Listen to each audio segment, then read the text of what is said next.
आज धरती के उस कोने की तरफ कदम हम लोग बढ़ा रहे हैं जहां प्रभु श्री राम, माता सीता, महाबली हनुमान, भैया लक्ष्मण, महाज्ञानी रावण, भक्त विभीषण सब एक साथ एकत्रित हुए थे एक महायुद्ध के लिए, जिसके परिणाम स्वरूप धर्म की पुनर्स्थापना हुई। तो आज मैं कवर करने वाला हूं श्रीलंका। इस वीडियो के थ्रू आपको मैं बताने वाला हूं श्रीलंका के लिए वीजा प्रोसेस या फिर ईटीए प्रोसेस, फ्लाइट ऑप्शंस क्या क्या हैं इंडिया से, डेस्टिनेशंस हमारे क्या होने चाहिए, लाइक कौन कौन से प्लेसेस हमें श्रीलंका में एक्सप्लोर करना चाहिए, हमारा जर्नी कैसा था, क्या क्या चीज़ों का हमें टेक केयर करना चाहिए वाइल विजिटिंग श्रीलंका, हमारा रिकमेंडेशंस और फाइनली ओवरऑल एक्सपेंस कितना पड़ा हमारा। वीज़ा अप्लाई करने के लिए गूगल में जाकर आप टाइप कर दो Sri Lankan visa for Indians ETA। जब आप एंटर प्रेस करोगे तो गूगल आपको पहले कुछ स्पॉन्सर्ड रिजल्ट्स दिखाता है। हमें स्पॉन्सर्ड रिजल्ट्स नहीं देखना है, इसलिए नीचे जाकर हमें सबसे पहले स्पॉन्सर्ड रिजल्ट्स को हाइड कर देना है। हाइड करने के बाद जो फर्स्ट लिंक है वो वीज़ा एप्लीकेशन का लिंक है। जब आप इस लिंक पर क्लिक करते हो तो श्रीलंकन गवर्नमेंट का वेब पेज खुल जाता है। यहाँ पे कुछ अलर्ट्स हैं जो आपको पढ़ लेना चाहिए। इसके बाद आप इंग्लिश लैंग्वेज सेलेक्ट करो और फिर ETA अप्लाई कर सकते हो। सेकंड इजी तरीका है मेक माई ट्रिप का वेबसाइट, क्योंकि उन्होंने भी वीज़ा सर्विस स्टार्ट किया है। जब आप MMT के होम पेज पे आते हो तो यहाँ पे आपको वीज़ा का टैब मिल जाता है। उस पर क्लिक करने के बाद आप वेयर आर यू गोइंग पे श्रीलंका सेलेक्ट कर लो। श्रीलंका जब एक बार सेलेक्ट करते हो तो ये आपसे डिपार्चर और अराइवल्स दोनों के डेट सेलेक्ट करवाते हैं। जब आप date of arrival and departure दोनों सेलेक्ट कर लेते हो तो श्रीलंका का पेज खुल जाता है, जहाँ पे आपको दिखता है कुछ 165 रुपीज़ ये सर्विस चार्ज ले रहे हैं। यहाँ पे आप गेट स्टार्टेड पे क्लिक कर दो और आप फिल कर दो ट्रैवलर्स कौन कौन है। ट्रैवलर डिटेल्स भर के फिर आगे ETA अप्लाई कर सकते हो। कोलंबो का बंडार नाइके इंटरनेशनल एयरपोर्ट वर्ल्ड और इंडिया के हर मेजर सिटीज से वेल कनेक्टेड है, इसलिए हमने दिल्ली से यहाँ का डायरेक्ट फ्लाइट लिया और कोलंबो में कुछ इस तरीके से लैंड किए।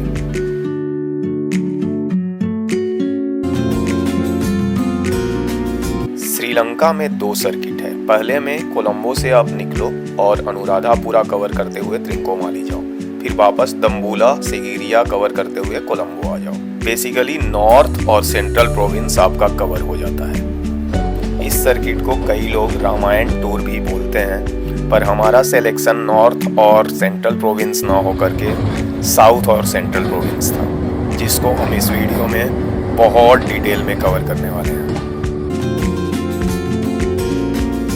मॉर्निंग में 3 बजे अगर आप किसी बच्चे को उठाकर एयरपोर्ट ले आओ तो वो क्रैंकी तो हो जाएगा, पर गुग्गू एंथुजियास्टिक भी उतना ही था श्रीलंका के लिए।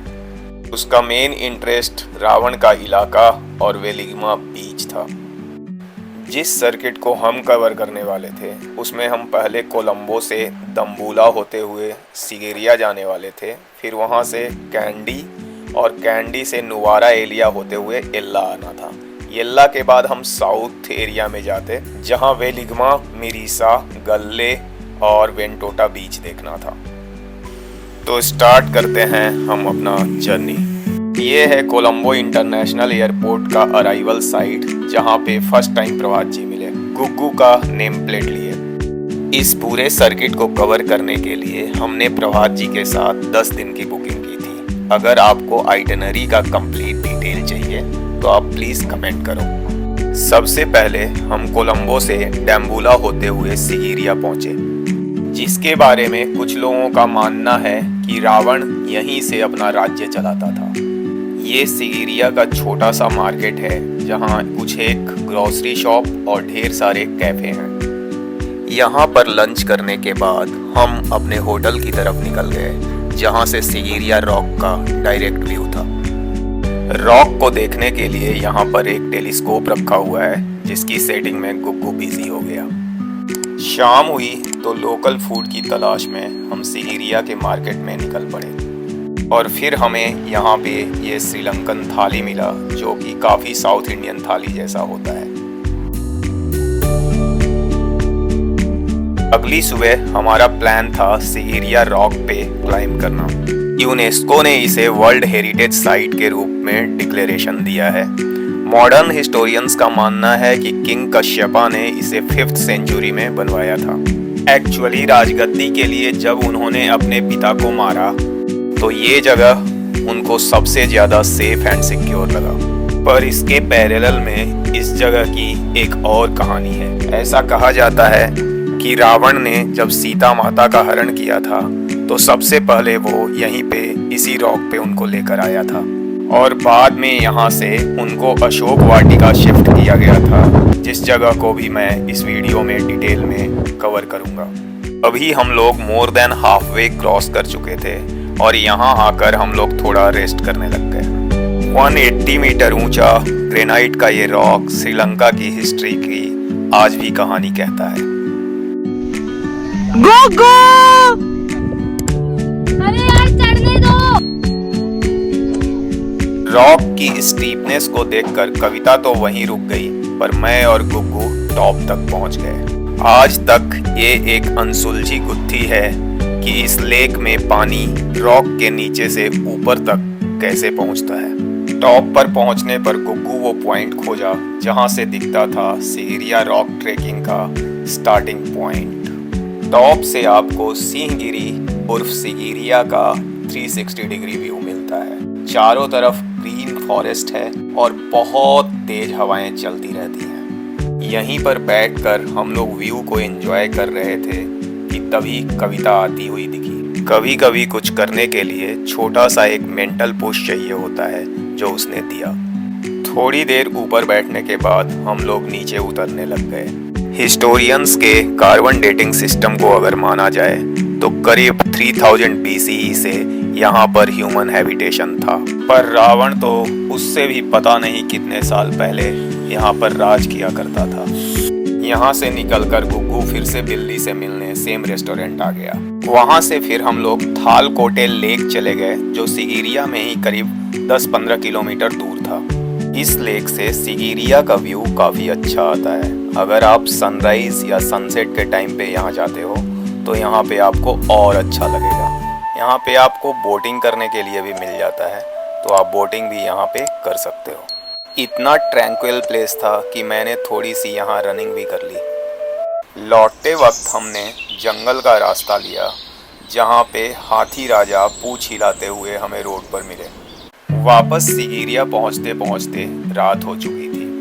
माहौल इतना शांत और खुशनुमा था कि मैंने थोड़ी चाय पी और हम लोग साथ में यहीं पे रोड पर वॉक करने लग गए। यहाँ का हर कैफे आपको बिल्कुल लोकल फील देगा। अगली सुबह करीब 4:30 बजे हमने पिडूरंगला रॉक ट्रैक स्टार्ट किया। प्रभात जी ने मुझे सजेस्ट किया था कि पिडूरंगला रॉक के टॉप पर हमें सनराइज से पहले पहुंच जाना चाहिए। टॉप पे बिल्कुल सामने था सिगिरिया रॉक। टॉप पर बनी इस लंबी पट्टी के बारे में कहा जाता है कि रावण का पुष्पक विमान यहीं से टेक ऑफ किया करता था, जिसकी मदद से रावण इंडिया में चित्रकूट तक पहुंचा था। रावण की इसी हवाई पट्टी पर जाकर मैं बैठ गया। यहाँ से व्यू बहुत ही सुंदर है। सामने सनराइज होता है और उसके नीचे ढेर सारे लेक्स हैं और बड़ा सा ग्रीन फॉरेस्ट है। पिडूरंगला रॉक के टॉप तक आने के लिए थोड़ी सी फिटनेस तो रिक्वायर्ड है, क्योंकि रास्ता कहीं कहीं पे बहुत ज्यादा रॉकी है और आपको बहुत पतले पतले सकड़े रास्तों के बीच से गुजरना पड़ेगा। इस एरिया में 3rd सेंचुरी BCE में बुद्धिस्ट मॉन्क्स भी रहा करते थे। सिगिरिया के इस ट्रैक के बाद आज हमें कैंडी को निकलना था, पर उससे पहले हमें जाना था डम्बुला के बौद्ध टेम्पल में। टेम्पल के बैक साइड में टिकट काउंटर है, जहां से टिकट लेकर आपको ऊपर चढ़ना होता है और फिर आप पहुंच जाते हो एक बहुत ही सुंदर बौद्ध मंदिर के प्रेमाइस में। ये मंदिर एक जायंट रॉक के नीचे 5 केव्स के अंदर बने हुए हैं। इसे करीब 1st 2nd सेंचुरी BCE में बनाया गया था। इस मंदिर में 5 केव्स के अंदर बहुत सारे बुद्धिस्ट मॉन्क्स और गौतम बुद्धा का स्टैचू बनाया गया है। ये ड्रेस हमें रेंट पर लेना पड़ा क्योंकि हम हाफ पैंट में थे। डम्बुला के बौद्ध मंदिर देखने के बाद हम लोग कैंडी के लिए निकल पड़े। कैंडी से मुझे बस एक ही चीज याद आ रहा था, क्रिकेट ग्राउंड। हम लोग तीनों काफी थक गए थे, इसलिए चेक इन करने के बाद मैं तो चाय के साथ बालकनी में जाकर बैठ गया। सामने कैंडी लेक था, जिसे कांडियन किंग ने 1807 में बनवाया था। शाम में हम लोग उसी झील के किनारे कैंडी शहर को एक्सप्लोर करने चले गए। और फाइनली आपके सामने है द गुग्गू द विनर। अगली सुबह कैंडी से हम लोग नोवारा एरिया के लिए निकले, जहां सीता माता का मंदिर है। यहाँ से निकलने पर सबसे पहले हम लोग एक टी गार्डन में रुके। उसके बाद रास्ते में ही हमने हनुमान जी का एक मंदिर देखा, जिसके सामने का व्यू बहुत ही खूबसूरत था। Green forest with a big water lake. रास्ते में ही थोड़ा और आगे बढ़ने पे रामबोड़ा वाटरफॉल आता है।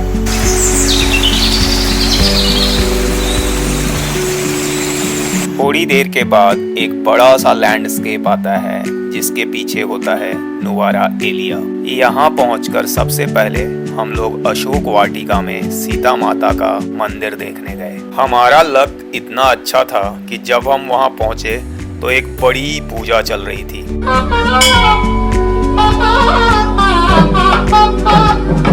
ये हनुमान जी के पैर का निशान है और यहीं पे वो सीता माता से मिले थे।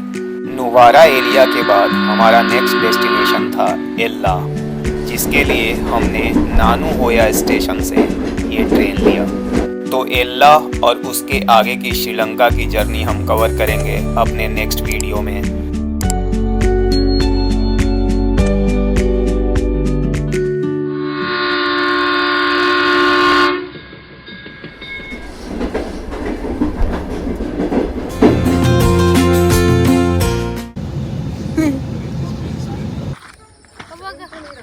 पापा अपना जूता ठीक कर दे। अरे हर से तो वाहिगुरु वाहिगुरु